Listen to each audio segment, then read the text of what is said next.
commencer par faire un bilan rapide de l'euro, parce qu'on s'apercevra qu'à travers ce bilan, on comprend la nature de l'euro, l'objectif, son échec et la nécessité de sortir de l'euro. Et un bilan par rapport aux ambitions qui ont été fixées à l'euro, c'est-à-dire des promesses qui ont été faites pour justifier la création de l'euro. La première chose que l'on peut dire, c'est que l'euro est une arme de destruction massive contre l'emploi. Je prends comme point de référence le Conseil européen extraordinaire des 23 et 24 mars 2000 à Lisbonne. Dans l'histoire de la construction européenne, ce Conseil européen extraordinaire est une étape tout à fait décisive qu'il faut bien avoir en tête parce qu'il fixe une stratégie dont il est nécessaire de faire le bilan. Voilà ce que dit le communiqué final publié à l'occasion de ce traité, de ce Conseil européen extraordinaire. Il dit définir pour l'Union, il s'agit donc de définir pour l'Union un nouvel objectif stratégique dans le but de renforcer l'emploi, la réforme économique et la cohésion sociale dans le cadre d'une économie fondée sur la connaissance. Donc, ce qui est à retenir dans cette sentence, c'est une économie de la connaissance. D'ailleurs, il y a un nouveau concept, finalement, une nouvelle notion qui est introduite dans l'univers européen et au-delà, qui est celui d'une économie fondée sur la connaissance. Mais on verra que cette notion n'a jamais été vraiment définie. Elle est sortie du chapeau, mais jamais de travaux d'approfondissement n'ont été faits. En réalité, on se trouve devant un pur effet rhétorique. Il n'y a strictement rien pour définir cette notion. Et voilà comment continue ce communiqué.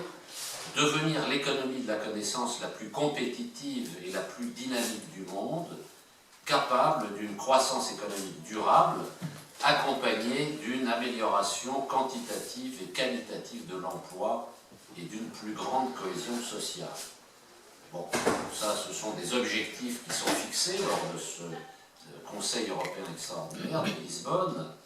On voit facilement que 15 ans après, point par point, c'est exactement l'inverse qui s'est produit. Si on fait un bilan, il y a différentes méthodes pour faire un bilan, mais l'une des méthodes pour faire un bilan, c'est de comparer par rapport à la situation à un instant T, par rapport à ce qui est annoncé au départ. Et donc là, on voit très bien qu'en fonction des objectifs même avancés par l'Union européenne, aucun des objectifs qu'ils ont avancés en la matière n'a été atteint. Pour autant, l'euro n'est pas la seule cause du chômage en Europe. Parce que avant l'euro, il y avait déjà du chômage de masse. Si on prend un pays comme la France, le chômage a commencé à croître en 1974. Et cela fait des années et des années qu'il y a un chômage de masse. Donc l'euro n'est pas la cause du chômage de masse. Des pays, par ailleurs, des pays qui sont hors de la zone euro, connaissent eux aussi le chômage de masse. Donc, on ne peut pas dire non plus que le chômage est une spécialité de la zone euro. Ce serait tout à fait inexact de prétendre ça. Le chômage de masse, donc, dans la zone euro, existait avant la création de l'euro. Mais l'euro a été, de toute évidence, un accélérateur de la destruction d'emplois. D'abord, quand on fait quelques comparaisons, on s'aperçoit que depuis l'introduction de l'euro, le chômage a progressé partout. Partout. C'est systématique. En 2000, par exemple, à l'échelle de la zone euro, le chômage était de 8,5%. En 2010, il était de 10%. Et depuis, il est encore monté. À l'échelle de l'Union européenne, à 27, le chômage était à 8,7% en 2000, création de l'euro. En 2010, il était à 9,6%. Et encore au-delà depuis. Et en France, le chômage était de 9% en 2000, il était de 9,7% en 2010, et il est encore passé au-dessus. Donc l'euro, ce que l'on peut conclure pour l'instant, c'est que l'euro n'a pas été le bouclier premier. Et j'utilise le mot bouclier à dessein puisque c'est un mot qui a été largement utilisé par les partisans de l'euro pour qualifier l'euro, pour le décrire dans le débat public. Deuxième aspect, dans les pays périphériques, ce qu'on appelle les périphériques, ce sont les pays méditerranéens finalement, pas seulement méditerranéens, mais disons qui ne sont pas au cœur de l'Union européenne, l'Allemagne, la France, la Belgique, l'Italie. Donc dans les pays dits périphériques, la situation de l'emploi s'est très nettement aggravée. Bon, on verra le rôle de l'euro dans cette affaire. Le Portugal. Le Portugal, en 2000, connaissait 4% de chômage.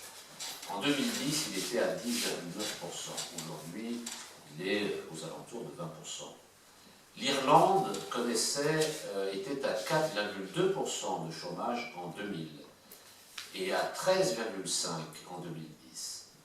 La Grèce était à 11,2% de chômage en 2000. Elle était déjà à 13,5% en 2010 et là aussi aujourd'hui aux alentours des 20%, même plus. L'Espagne en 2000 était à 11,1% de chômage. Elle est en 2010 à 20,1% et dépasse les 25% actuellement. Donc on voit très nettement là aussi que pour ces pays qui ne font pas partie du cœur, eh bien, il y a, et on ne peut pas dire que l'euro ait amélioré la situation de l'emploi, bien au contraire, de manière systématique, le chômage a explosé littéralement dans ces pays. Ensuite, les pays qui ont refusé l'euro, puisque, on le sait, il y a 3 pays dans l'histoire récente qui ont refusé d'entrer dans l'euro, c'est le Royaume-Uni, c'est la Suède et c'est le Danemark. Pays qui font partie de l'Union européenne, mais qui ont refusé sous différentes formes d'entrer dans l'euro. Qu'en est-il en matière d'emploi? Le Royaume-Uni en 2000 avait 5,4% de chômage et en 2010 il en avait 4,5%. Donc une baisse du chômage. Est-ce que la baisse du chômage est due à l'euro? Pour l'instant, on ne peut pas l'affirmer, mais on constate qu'il y a moins de chômage dans un pays qui a refusé l'euro. La Suède, en 2000, était à 5,6%. En 2010, à 8,4%. Augmentation du chômage. Bon, là, ce n'est pas dans la tendance. Et puis, même chose pour le Danemark, 4,3% de chômage en 2000 et 7,5% en 2010. Donc, on ne peut pas tirer de conclusion systématique. On ne peut pas dire, par exemple, les pays qui ont refusé d'entrer dans l'euro ont moins de chômage que les autres. En fait, il y a un cas où ça se vérifie, c'est le Royaume-Uni, mais dans les autres cas, ça n'est pas tout à fait la même chose. Et puis, continuons, puisque vérifions un autre paramètre, c'est celui de la croissance du PIB. Puisqu'on nous disait que ce Conseil européen extraordinaire de Lisbonne, que la croissance allait augmenter, l'économie de la connaissance, etc., etc. Donc, logiquement, on aurait dû observer une augmentation du taux de croissance du PIB si cette stratégie avait été mise en œuvre. Mais pas du tout. C'est exactement l'inverse, puisque 15 ans après la création de l'euro, la croissance du PIB s'est réduite de plus de la moitié. Plus de la moitié. C'est un véritable effondrement de la croissance du PIB. Lors de ce Conseil européen extraordinaire de mars 2000 à Lisbonne, Voilà ce qui est dit. Un taux de croissance économique moyen de 3% environ devrait être une perspective réaliste pour les années à venir. Ça, c'est tout à fait extraordinaire, parce qu'il y a un objectif quantitatif, là, qui est fixé, un objectif moyen de 3% du PIB pour les années à venir. Or, quand le taux de croissance du PIB atteint 1%, on voit aujourd'hui, depuis quelques années déjà, que les dirigeants politiques sautent au plafond. Ils sont contents, c'est extraordinaire. Alors qu'ils oublient évidemment, mais que personne ne rappelle que l'objectif, que la stratégie définie à Lisbonne en 2000 était d'aller vers les 3%. C'est-à-dire que même par rapport à leurs propres objectifs, ceux qu'ils se sont fixés eux-mêmes, eh bien, c'est un échec. Si on prend si on fait quelques comparaisons, les choses se confirment, puisque la zone euro, en 2000, en moyenne, avait 3,8% de croissance du PIB. En 2010, en 2009, elle descend à moins 4%. La crise, 2007, 2008, 2009, moins 4%. C'est quand même pas mal pour un bouclier, pour une monnaie qui devait être un bouclier anti-crise. L'expression a été utilisée notamment par Strauss-Kahn, qui a fait partie des individus, des personnages qui ont développé cette idée du bouclier. Et puis en 2010, ça reprend à 1,7%, et aujourd'hui on est dans des eaux extrêmement basses. L'Union européenne à 27 en 2000 était à 3,9% de croissance du PIB. En 2010, elle est à 1,7% et flotte dans ces eaux aussi. En France, 3,9% en 2010, 1,5% en 2000, pardon, 1,5% en 2010. L'Allemagne est le seul cas, et on verra pourquoi peut-être, qui connaît une évolution inverse, puisqu'en 2000, le taux de croissance du PIB était de 3,2% en Allemagne, en 2010, 3,6%. Ça a baissé, mais il y a une exception allemande, c'est la question allemande. C'est la question allemande posée par l'Union européenne sur laquelle je dirais quelques mots. Le Portugal, maintenant, passons aux pays appelés périphériques. Le Portugal était à 3,9% en 2000, à 1,4% en 2010. Les pays périphériques, c'est intéressant à noter, puisque un des arguments utilisés pour convaincre les gouvernements et les populations de ces pays d'entrer dans l'euro était de dire que grâce à l'euro, il va y avoir convergence des économies. Et donc convergence en termes d'emploi, en termes de croissance du PIB et d'autres facteurs. Eh bien là, on s'aperçoit qu'il y a une convergence, en effet, mais vers le bas. C'est-à-dire que tout le monde baisse en termes de croissance du PIB. Le Portugal passe de 3,9 à 1,4. L'Irlande passe de 9,7 à 1. La Grèce passe de 4,4 à moins 4,2. Et l'Espagne passe de 5 à 0,1. Alors attention, petit bémol évidemment, toujours quand on parle de PIB, parce que le produit intérieur brut est un instrument de mesure très contestable. Il mesure la croissance des valeurs ajoutées. Exemple, bien connu, si vous achetez des semences que vous plantez, donc là ça crée de la croissance, puisque vous avez acheté des semences, on a fabriqué des semences, mais comme vous ajoutez des pesticides pour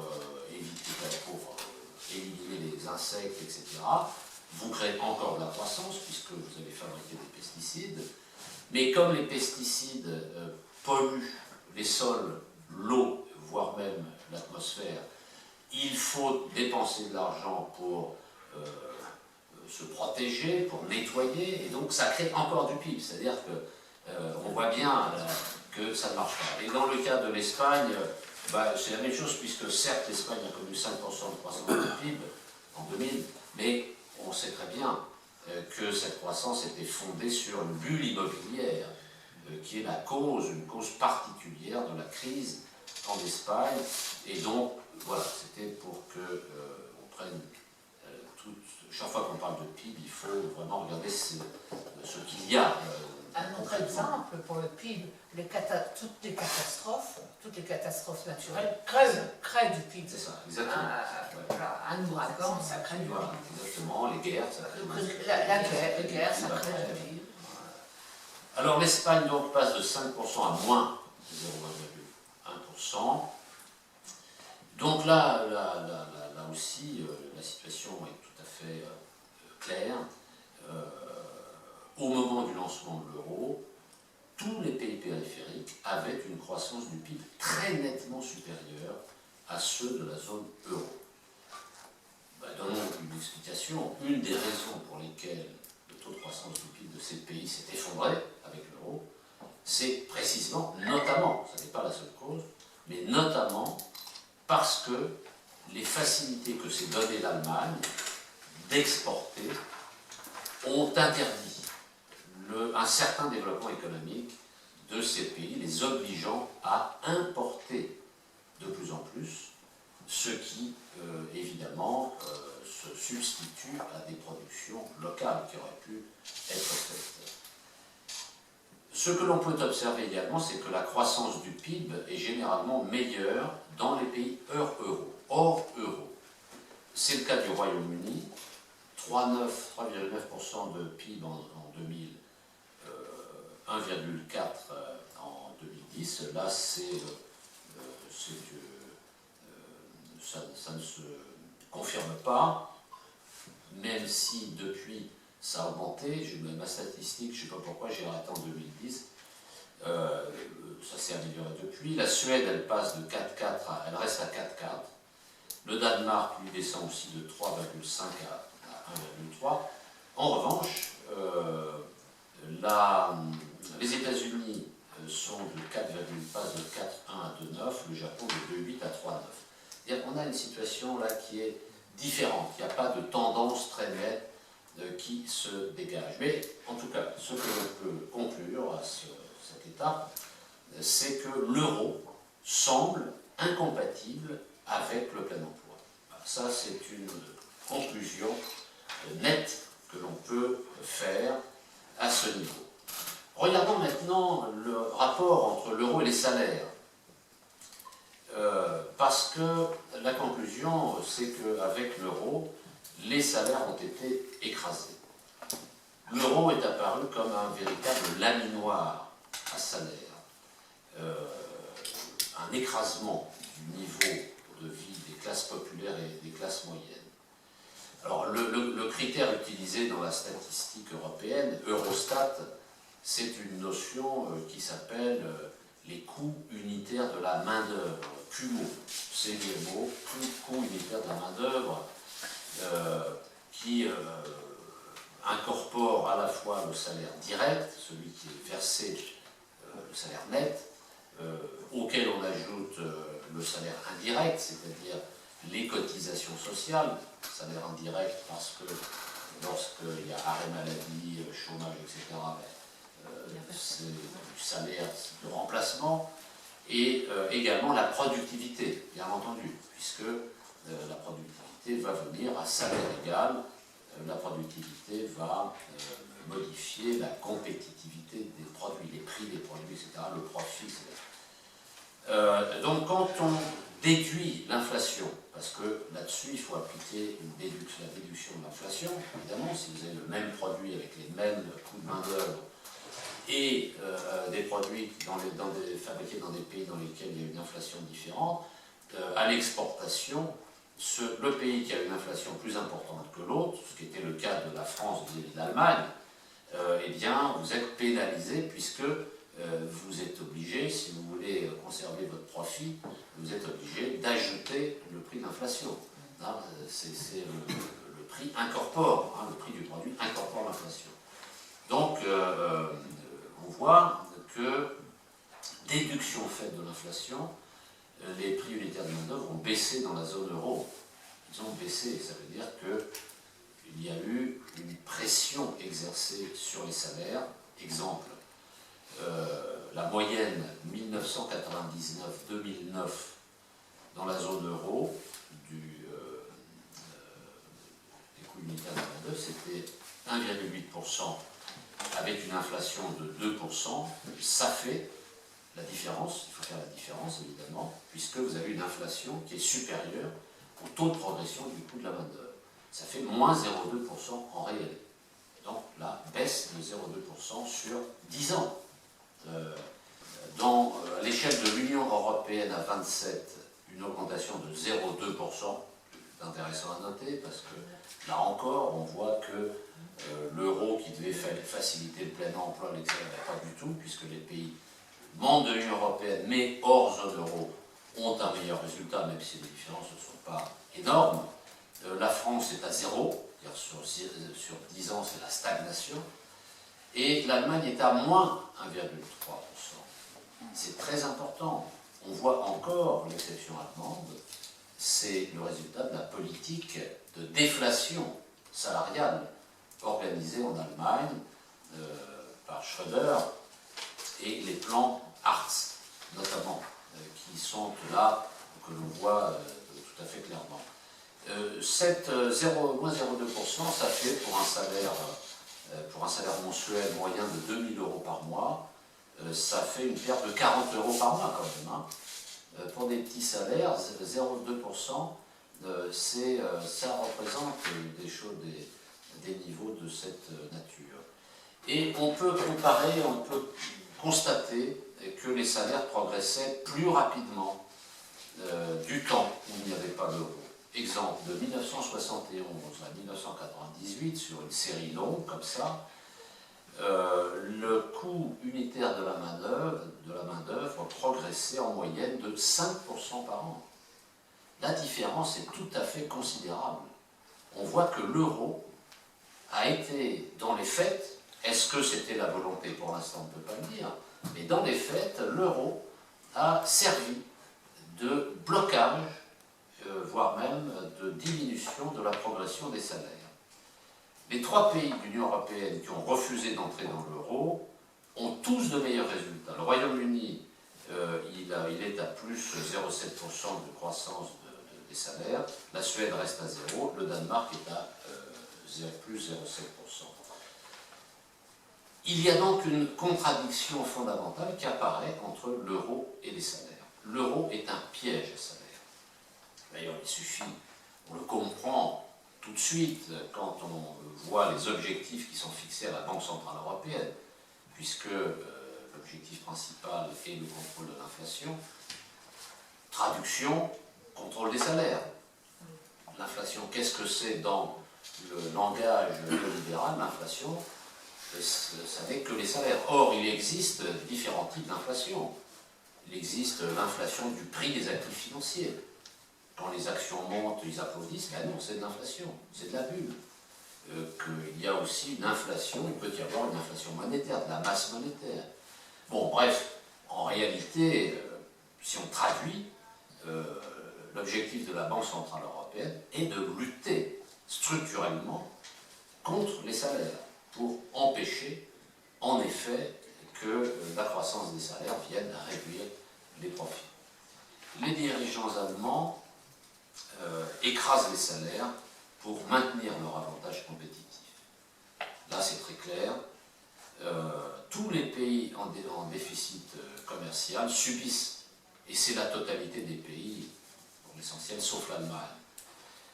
La déflation, j'y reviendrai, c'est le fait que lorsqu'un pays baisse les salaires directs ou indirects chez lui, il cherche un avantage compétitif, c'est-à-dire qu'il cherche au travers de cette baisse des salaires à vendre ses produits sur le marché international et aussi sur le marché intérieur moins cher que les concurrents, pour en tirer une augmentation des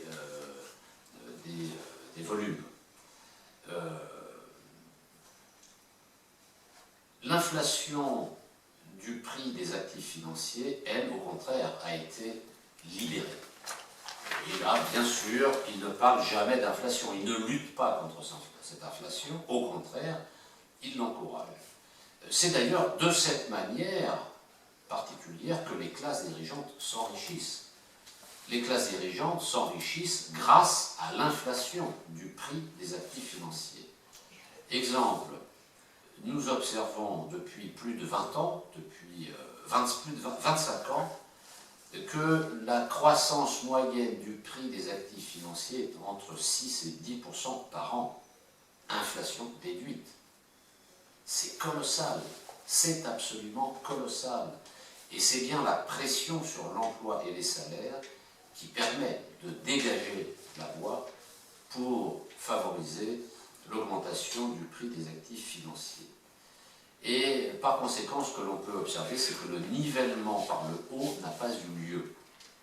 Nivellement par le haut des évolutions économiques.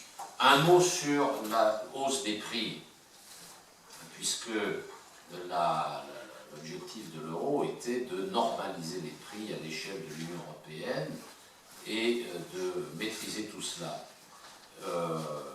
Entre 1999 et 2009, l'augmentation des prix dans la zone euro a été en moyenne de 2%.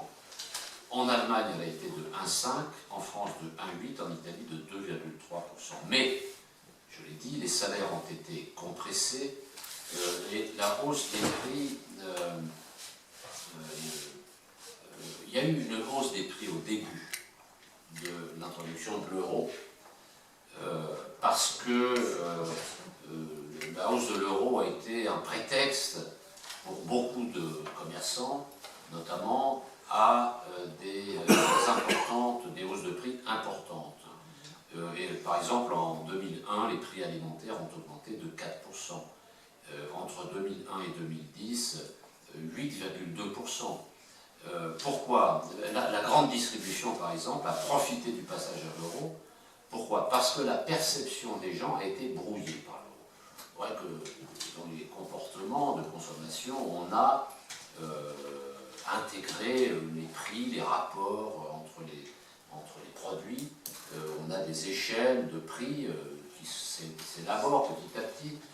Mais quand vous passez d'une monnaie à une autre, surtout avec le taux de change qui a été choisi, si le taux de change avait été de 1 pour 1, 1 franc égale 1 euro, tout le monde gardait ses repères. Il suffisait de mettre franc à la place de euro à la place de franc. Mais le taux de change était de 6, etc. Les gens étaient paumés. Ils ne voyaient plus du tout à quoi représenter ce que représentaient les prix. Donc, de bonnes âmes se sont chargées de profiter de cette perte de repères pour augmenter les prix. Il y a une série là sur la farine, sur le lait, sur les pâtes, enfin c'est tout à fait extraordinaire, des augmentations absolument considérables de prix. Et puis il y a l'inflation masquée. L'inflation masquée, c'est une technique désormais, l'inflation masquée, c'est-à-dire les hausses de prix masquées. C'est une stratégie des entreprises qui consiste, par exemple, à renouveler l'offre de produits. Sauf que le produit est quasiment le même. Il est modifié à la marge, mais c'est la justification pour proposer un nouveau produit plus cher. Et ça continue. Donc là, il n'y a pas d'inflation, en fait, puisque l'inflation porte sur les mêmes produits. Hein, ceux qui observent les produits. Et donc on laisse les anciens avec les nouveaux et on ne comptabilise que les anciens. Enfin, c'est tout à fait grossier, mais ça marche. Et il faut savoir que pour la grande distribution, par exemple, l'offre de produits est renouvelée à 22% chaque année. Alors, on ne va pas dire que c'est-à-dire 1/5 des produits est renouvelé dans la grande distribution. Est-ce qu'il s'agit partout de nouveaux produits? Bien sûr que non. Bien sûr que non. Ils changent l'emballage, ils changent les proportions à l'intérieur des produits, ils changent les bricoles, mais ça permet de faire monter les prix, de proposer de nouveaux produits avec un peu de greenwashing, et ça permet de faire passer des choses. Et donc tous les stratagèmes sont bons pour augmenter discrètement les prix. Diminution de la quantité, par exemple, vous avez un produit, la quantité va baisser, le prix sera le même. D'accord? Bon, donc le prix ne bouge pas, hein, mais vous en avez moins pour la même somme. Vous avez des changements de présentation, des changements de recettes. Hein, c'est le même truc, mais ils ont mis 2 grains de sel de plus ou moins. Enfin, les indices de prix ne restituent en aucun cas les hausses de prix. C'est un instrument qui est devenu totalement obsolète. Alors bon, on pourrait parler longtemps de ces questions. Maintenant, passons aux aspects financiers. L'euro n'est pas un bouclier anti-spéculation, parce qu'on a tout entendu. L'euro bouclier anti-chômage, l'euro bouclier anti-crise, l'euro bouclier anti-spéculation. On s'aperçoit, on va se rendre compte que pas du tout. L'euro, en effet, attire la spéculation, comme un aimant. Hein, comme un aimant. D'abord, c'est une monnaie volatile. Volatile, ça veut dire que le rapport, la valeur de l'euro par rapport aux autres monnaies, au lieu d'être stable, bouge. Ça bouge sans arrêt. Et pourquoi ça bouge? Parce qu'en réalité, de fait, ça n'était pas l'ambition. Au départ, l'ambition des concepteurs de l'euro est de faire de l'euro une monnaie de réserve internationale concurrente du dollar. Mais dans la réalité, l'euro est devenu une monnaie variable d'ajustement du système monétaire international. C'est ça qu'il faut comprendre. Qu'est-ce que ça veut dire? Une monnaie variable d'ajustement, déjà si on regarde la parité, le taux d'équilibre, disons, de l'euro, c'est entre 1 et 1,15 par rapport au dollar.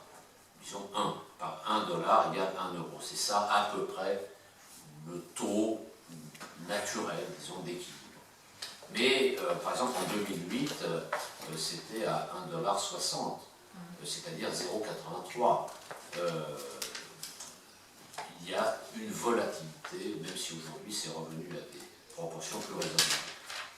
La France perd entre 1,5 et 2% de croissance par an à cause de la surévaluation de l'euro par rapport au dollar, quand il y a surévaluation.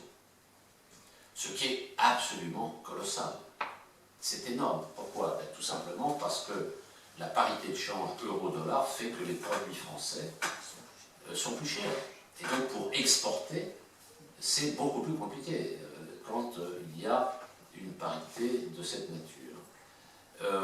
Le problème avec l'euro, c'est qu'il a imposé un taux de change unique des économies à tous les pays. Or, le taux de change unique, le taux de change, c'est un instrument tout à fait fondamental pour équilibrer le commerce international.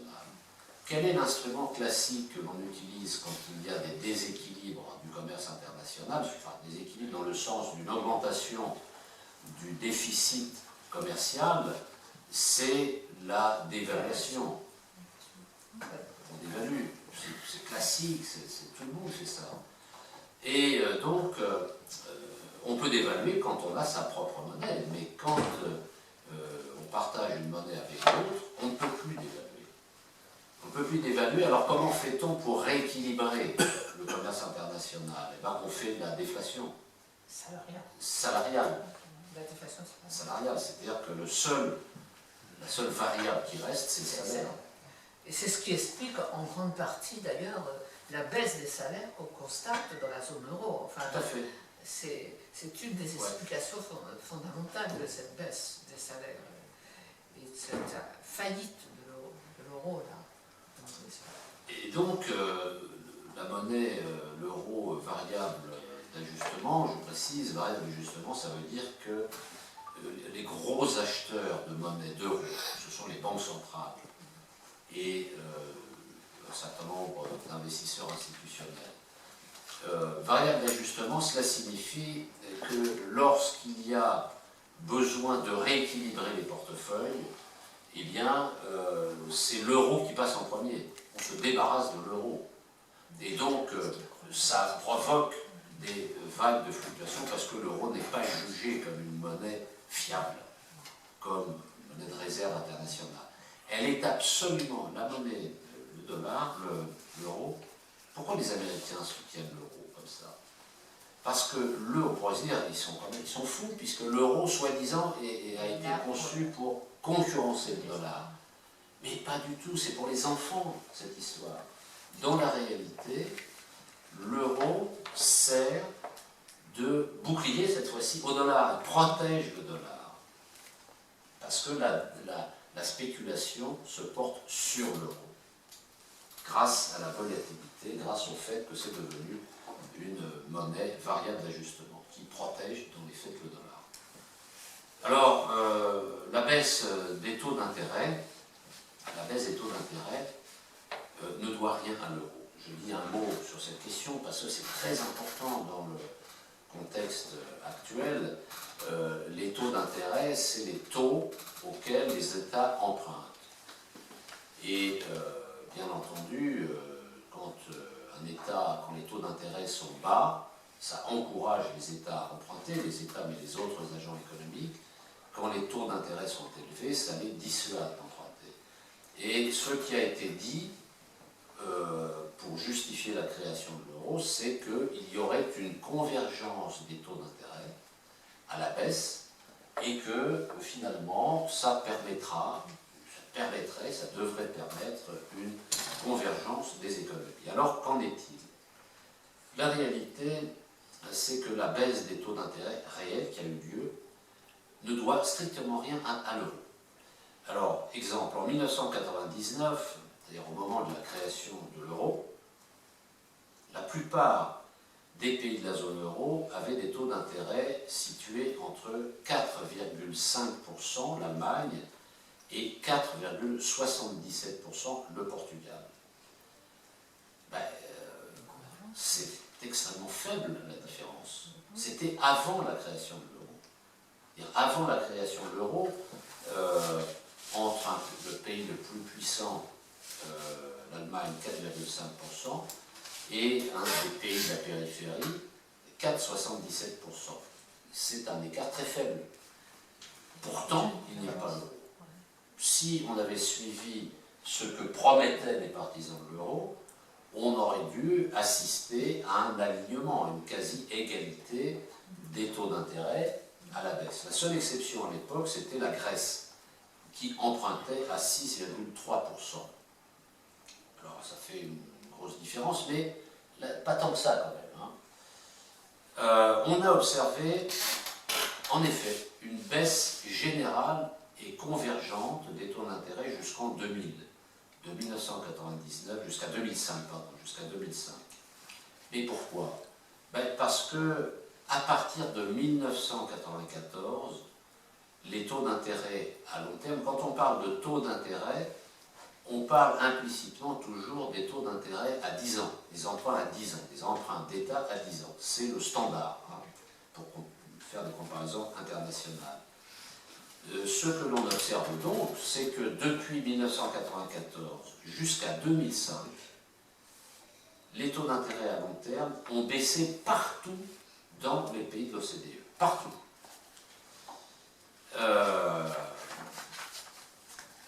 Pendant cette période. Et en effet, dans la zone euro, entre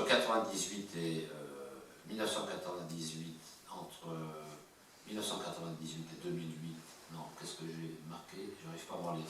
Bon, entre 1999 et 2009, je ne sais pas ce que j'ai fait, j'arrive pas à voir. Bon, c'est pas grave.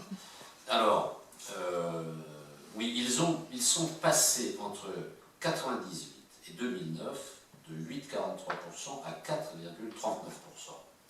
Zone euro, baisse de la moitié du taux d'intérêt, ce qui est en effet intéressant parce que ça veut dire que les États peuvent emprunter moins cher. Mais, et donc on pourrait se dire bravo l'euro. L'euro a permis de baisser par 2 le niveau des taux d'intérêt. Mais, pendant ce temps-là, pendant la même période, en Australie, les taux sont passés de 9,52 à 5,68, au Canada de 8,20 à 4,63, aux États-Unis de 7,12 à 4,56, au Japon de 4,28 à 1,46. C'est-à-dire des pays qui ne sont pas ni dans l'euro ni dans l'Union européenne ont connu exactement le même phénomène. Donc on ne peut pas l'attribuer à l'euro, c'est une baisse des taux d'intérêt. Et puis ça se confirme quand on regarde les 3 pays qui ont refusé d'entrer dans l'euro. Royaume-Uni passe de 8,64 à 4,71, la Suède de 9,48 à 4,38, le Danemark de 8,21 à 4,42. Bon, les choses là sont assez claires. La baisse, mais cette baisse des taux d'intérêt n'aura duré que 3 ans dans la zone euro, de 2003 à 2005. Et après, les choses changent. Et donc, les emprunts d'État à 10 ans dans la zone euro, de 1999 à 2010, passent de 4,65% en moyenne à 3,78%. Dans la zone euro, les taux ne baissent qu'à partir de 2003 et seulement jusqu'en 2005. Ensuite, les taux remontent, même si aujourd'hui, on assiste à des taux d'intérêt extrêmement faibles. Pourquoi ? Parce que la situation économique est tellement désastreuse à l'échelle dans la zone euro que la politique de la Banque centrale européenne est une politique de taux d'intérêt extrêmement faible. Extrêmement faible parce que, vous savez, robinet d'eau chaude, robinet d'eau froide, comment on fait pour réchauffer l'économie ou refroidir l'économie? On joue sur les taux d'intérêt. Quand les taux d'intérêt sont faibles et quand les banques centrales décident de baisser les taux d'intérêt, c'est évidemment pour encourager l'endettement des agents économiques afin de relancer l'économie et inversement.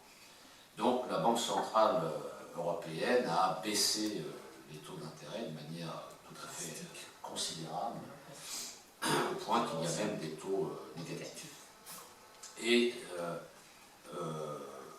on s'aperçoit qu'il y a une convergence, en effet, entre l'Allemagne et la France, par exemple, en matière de taux d'intérêt, puisque en 1999, la France est à 4,65, l'Allemagne à 4,50, donc un avantage pour l'Allemagne, et qu'en 2010, la France est à 4,2, l'Allemagne à 4,1. Il y a un rapprochement entre les niveaux de taux entre la France et l'Allemagne. Et on s'aperçoit que dans les pays périphériques, c'est la même chose. L'Espagne passe de 4,7 à 4,37. Bon, ça baisse un petit peu, pas beaucoup. Le Portugal, l'Irlande passe de 4,8 à 4,5. Ça baisse, mais pas beaucoup. Le Portugal passe de 4,8 à 4,5. La Grèce passe de 6,3 à 4,7. Ça, c'est important pour la Grèce. Parce que les dirigeants grecs sont tout à fait, agréablement surpris. Ils étaient à plus de 6 et même au-delà, et ils arrivent à des taux de 4,7. Ils chargent la machine, Ils se disent, les taux sont bas, on profite pour emprunter. Donc ils s'endettent. Ils s'endettent parce qu'ils profitent de la conjoncture, des taux d'intérêt bas. Et donc en fait, qui a poussé les Grecs à l'endettement, c'est cette politique.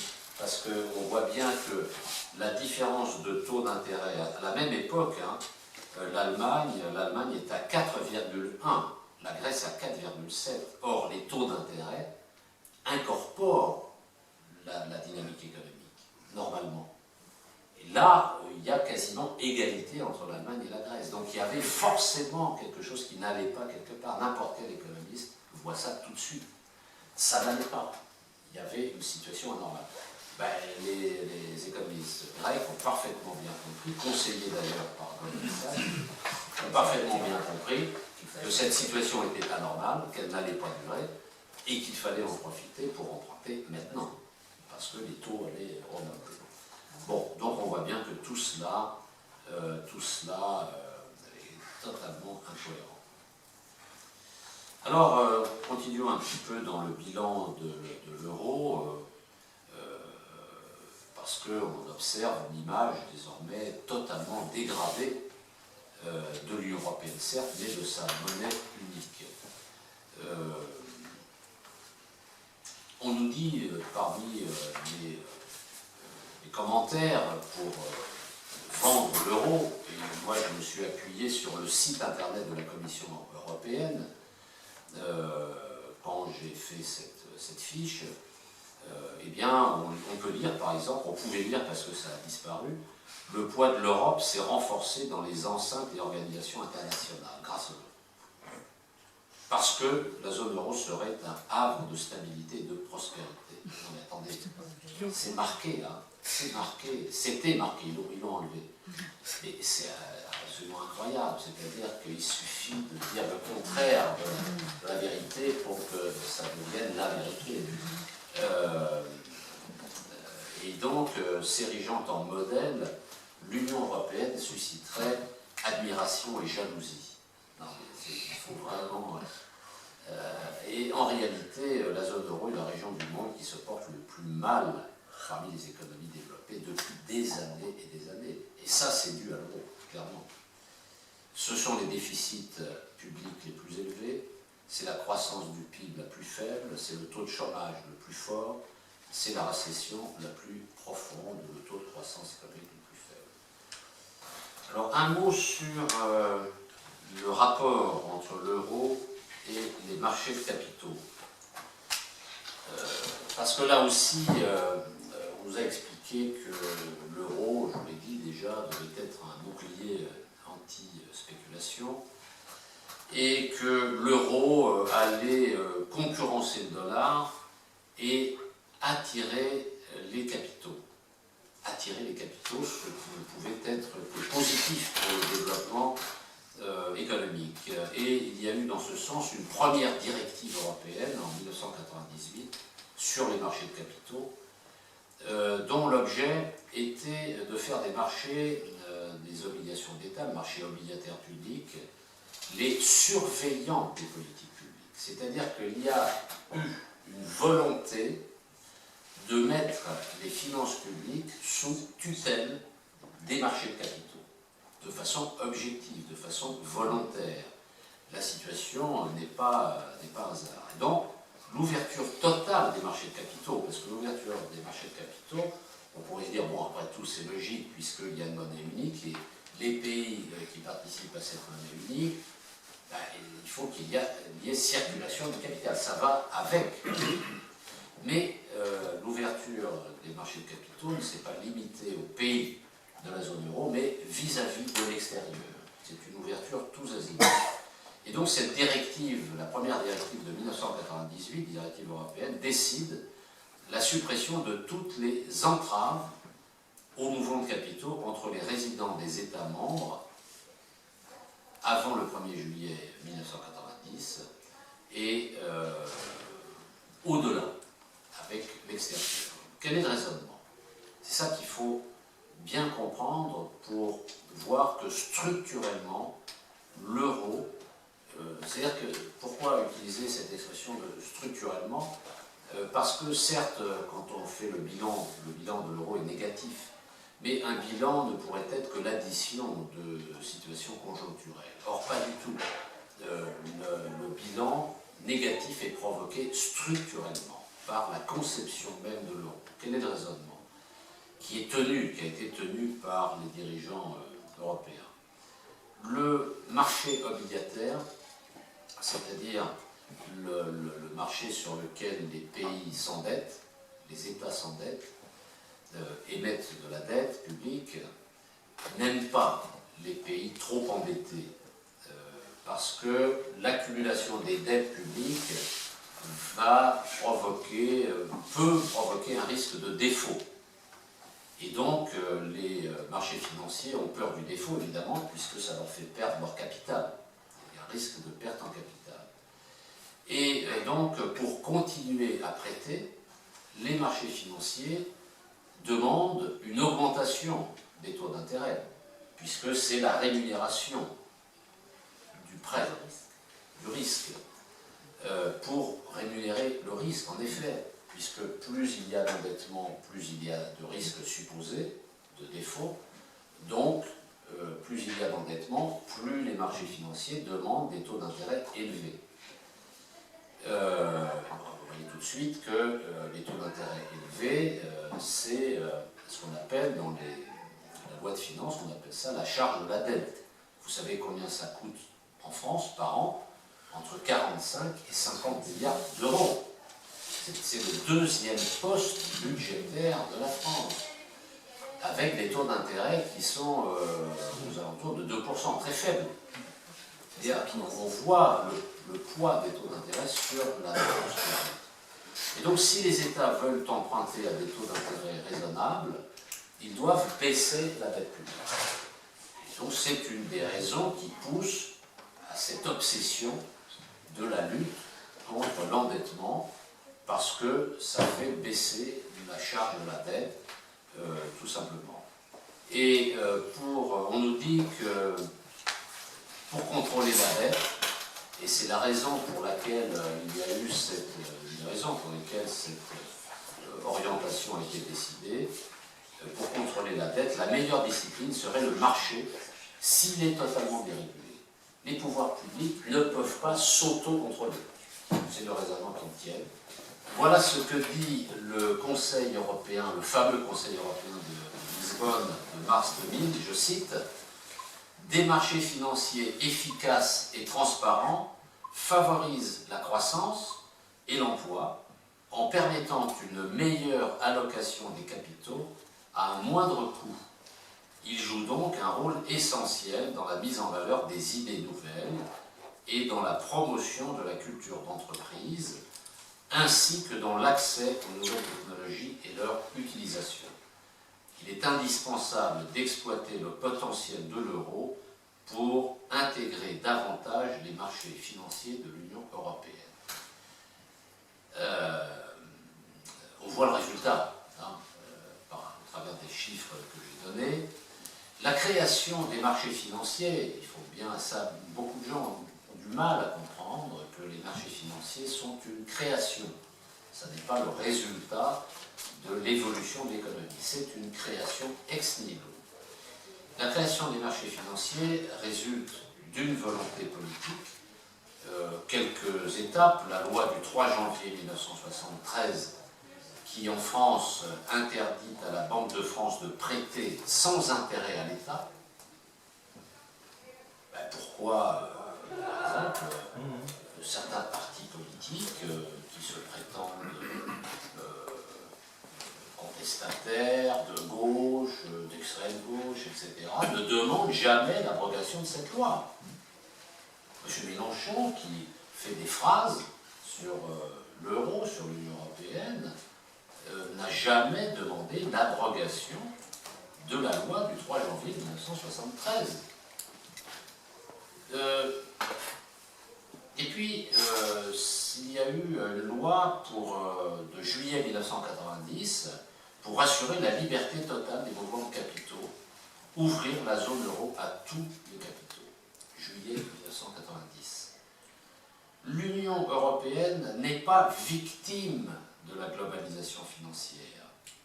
Elle est co-géniteur de la globalisation financière, co-constructeur, co-responsable de la globalisation financière. Toute la construction européenne a été subordonnée à ce but, attirer vers les marchés financiers européens les capitaux qui recherchent à l'échelle planétaire une rentabilité maximale à très court terme. Tel est le but de cette organisation, et l'euro devait faciliter l'attractivité des capitaux à la recherche d'une rentabilité à très court terme, des capitaux volatiles finalement. Comment attirer les capitaux? Tout simplement avec des taux de change plus élevés, des taux d'intérêt plus élevés qu'aux États-Unis. Ceux qui ont de l'argent regardent où sont les taux d'intérêt les plus attractifs et ils placent leur argent dans la monnaie de ces pays, dans les obligations d'État des pays concernés. C'est ça qui rend l'euro fort. C'est ça qui rend l'euro fort. C'est structurel. L'euro est fort à cause de cette vision des marchés financiers, vision obsolète, démentie par les faits, démentie par la théorie. Les entreprises européennes sont donc poussées à baisser les coûts salariaux de manière structurelle. par les délocalisations, par la pression sur les cotisations sociales en particulier, etc. C'est structurel. Les capitaux... Et cela parce que, c'est structurel, et cela parce qu'on ne peut pas jouer sur le taux de change. L'euro interdisant de jouer sur le taux de change, il n'y a plus qu'une variable d'ajustement, ce sont les salaires. Absolument, tout à fait. Et donc, les capitaux, en effet, ont afflué dans la zone euro, mais leur rentabilité était supérieure à la rentabilité des investissements productifs.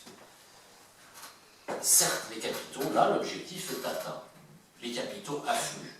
Mais, comme il y a, pour les attirer, une augmentation des taux d'intérêt, la rentabilité de ces capitaux devient supérieure à la rentabilité des capitaux productifs, des investissements productifs. Et on observe un assèchement de l'investissement productif. Et donc, une dégradation de l'industrie liée à l'euro, à cause de ce système. Le marché unique des capitaux a donc encouragé aussi la baisse de la fiscalité sur le capital. Et corrélativement, une pression sur la fiscalité des ménages. Alors, terminons sur les soubassements théoriques à la création de l'euro, parce que la création de l'euro s'appuie sur des analyses théoriques. Ça ne s'est pas fait comme ça. Prenons l'article 120 du traité de Lisbonne. Voilà ce qu'il dit. Les États membres de l'Union agissent dans le respect du principe d'une économie de marché ouverte où la concurrence est libre, favorisant une allocation efficace des ressources. C'est quasiment mot pour mot ce qui est écrit dans les ouvrages de théorie, de la théorie de l'efficience des marchés financiers. Bon, la théorie de l'efficience des marchés financiers, c'est le volet financier de la théorie néolibérale, et qui explique donc, selon cette théorie, que la libéralisation des marchés financiers, c'est-à-dire la suppression de toutes les entraves possibles, fiscalité, frontières, taux de change, etc., permettent une meilleure allocation possible. Meilleure allocation, ça veut dire que les gens qui ont des capitaux vont placer leurs capitaux sur les projets qui correspondent à ces critères. Qui rapportent le plus. Qui rapportent le plus. Et le résultat, on l'a vu, c'est que les marchés financiers ne sont pas efficients. La théorie de l'efficience des marchés financiers est démentie par les faits. Elle a été démentie théoriquement, mais elle a été démentie par les faits. Alors, par ailleurs, les 4 fonctions d'une monnaie internationale ne sont pas réunies par l'euro. À quoi sert une monnaie internationale? Parce que pour qu'une monnaie soit internationale, il faut réunir 4 conditions. 1. Il faut que ce soit une monnaie de réserve, c'est-à-dire une monnaie détenue par les banques centrales pour intervenir notamment pour réguler la balance des paiements. Et on voit que l'euro est détenu seulement à 27% des réserves de change des banques centrales en 2010. Ça baisse d'ailleurs un petit peu, mais en fait, quand vous additionnez le poids des monnaies des pays de la zone euro, quand ils étaient, avant qu'ils n'entrent dans la zone euro, que vous regardez combien ça pesait dans les réserves des banques centrales, et que vous regardez aujourd'hui ce que pèse l'euro, c'est pareil. C'est-à-dire que ça n'a strictement rien apporté de ce point de vue-là. Deuxièmement, il faut que ce soit une monnaie de transaction. Autrement dit, une monnaie de transaction, c'est les opérations financières sur les marchés des devises, des actions et des obligations. Or, chacun sait que l'essentiel des transactions sur les marchés financiers se font en dollars et ne se font pas et ne se feront jamais en euros. Troisièmement, il faut que ce soit une monnaie de financement. Une monnaie de financement, ça veut dire que c'est une monnaie utilisée pour le financement des agents économiques, des États, des entreprises.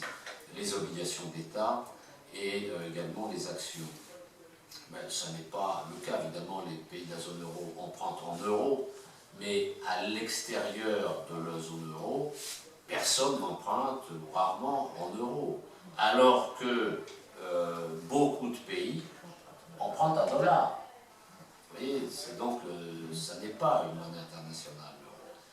Et également, il faut que ce soit une monnaie de facturation, c'est-à-dire une devise dans laquelle est facturé le contrat d'achat et de vente international, dans les transactions internationales. Ben, les transactions internationales se font en dollars, pas en euros, ça n'existe pas. Vous allez n'importe où dans le monde, si vous n'avez plus d'argent local, vous payez en dollars.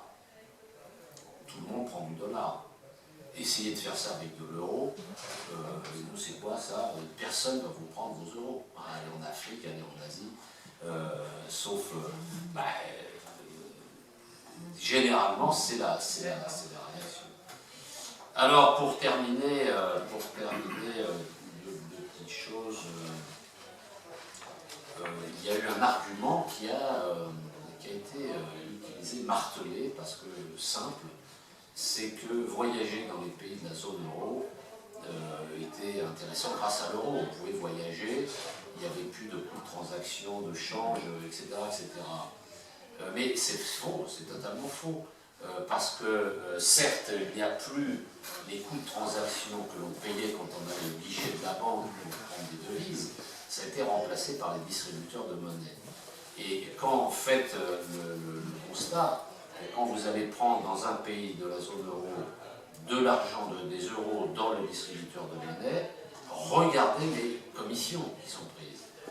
Vous verrez que c'est autrement plus sérieux, plus élevé que les transactions manuelles qui étaient faites, que le change manuel qui était fait dans les guichets.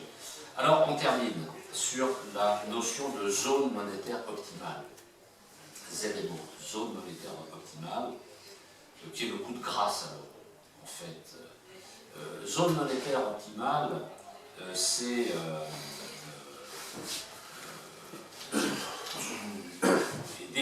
a été défini par des économistes anglo-saxons dans les années 60, et notamment Robert Mundell, M-U-N-D-E-2-L, qui ont défini ce concept généralement admis par la communauté des économistes, quelle que soit leur chapelle. Et une zone monétaire optimale va décrire un ensemble de pays qui décident d'abandonner leur monnaie nationale pour adopter une monnaie unique, c'est-à-dire un régime de change, avec un régime de change flexible avec l'extérieur, comme c'est le cas pour la zone euro. Alors cette zone monétaire est appelée optimale si les avantages, c'est tout simple, hein, si les avantages sont supérieurs aux inconvénients. Bon, il n'y a pas besoin d'avoir fait 50 années d'études d'économie pour trouver ça. On pourrait appliquer ce raisonnement à beaucoup de choses. Mais il y a 5 critères. Il y a 5 critères qui définissent une zone monétaire optimale. D'abord, il faut un accord politique. Et ça, c'est très bien. Parce que la monnaie, c'est un instrument de la volonté politique. Un accord politique entre les pays qui décident de partager la même monnaie, qui doivent se mettre d'accord sur les priorités politiques, macroéconomiques, microéconomiques, etc. Parce que la politique monétaire, logiquement, va découler de cet accord politique. Il ne peut pas y avoir de politique monétaire commune sans politique commune, générale, sans vision de l'économie, sans partage d'une vision d'économie. Mais c'était impossible à réaliser au moment de l'euro. C'était strictement impossible à réaliser. Et donc, on verra que l'euro s'est créé sans projet politique. D'ailleurs, il suffit de regarder ce que disent aujourd'hui les oligarques européens. Ils disent qu'il faut faut la gouvernance politique de la zone euro. Il faut une gouvernance de la zone euro. Mais je veux dire, ils le disent 15 ans après le lancement de l'euro. Il n'y avait pas de projet politique. Ils l'ont fait, non, on verra pourquoi. Donc, premier critère qui n'est pas obtenu, il n'y a pas de projet politique pour lancer l'euro. Deuxièmement, il faut des structures économiques suffisamment proches entre les pays qui participent à la zone monétaire optimale. C'est-à-dire qu'il faut une certaine homogénéité des niveaux de développement, c'est-à-dire des échanges commerciaux